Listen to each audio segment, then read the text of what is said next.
Nous allons bien, nous sommes des combattants. Déclaration de Nicolas Maduro depuis sa prison américaine.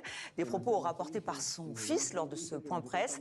Nicolas Maduro qui peut compter sur le soutien de la présidente par intérim du Venezuela, mais aussi de ses partisans, à commencer par les collectivos. Les explications de Philippine de Clermont-Tonnerre. Ils circulent en ville armée, parfois cagoulés. Ces hommes appartiennent à des collectivos, des groupes paramilitaires vénézuéliens proches du pouvoir. Depuis la capture du président Nicolas Maduro, ils sont sur le qui-vive. Ici, personne ne baisse la tête. Nous n'avons peur de personne. Nous sommes prêts à tout pour défendre notre territoire, pour repousser toute agression.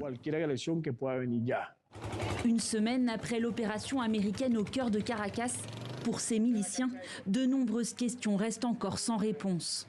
Nous ne savons toujours pas d'où vient la trahison, mais elle a dû venir de quelqu'un de très proche de notre commandant. D'importants soupçons pèseraient notamment sur Hugo Armando Carvajal, un ancien chef des renseignements vénézuéliens incarcéré aux États-Unis. En décembre, depuis sa prison, il avait signé une lettre à charge contre Nicolas Maduro. Les États-Unis redoutent à présent la vengeance des collectivos. Samedi, le département d'État américain a enjoint ses ressortissants de quitter immédiatement le pays. Des informations font état de groupes de milices armées, connus sous le nom de collectivos, qui installent des barrages routiers et fouillent des véhicules à la recherche de preuves de citoyenneté américaine ou de soutien aux États-Unis.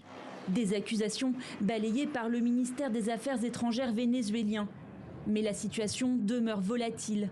Vendredi, des représentants du département d'État américain se sont rendus à Caracas, vraisemblablement dans le cadre des préparatifs en vue de la réouverture de l'ambassade américaine. De son côté, la présidente par intérim, Delcy Rodriguez, a appelé à une amélioration des relations avec Washington.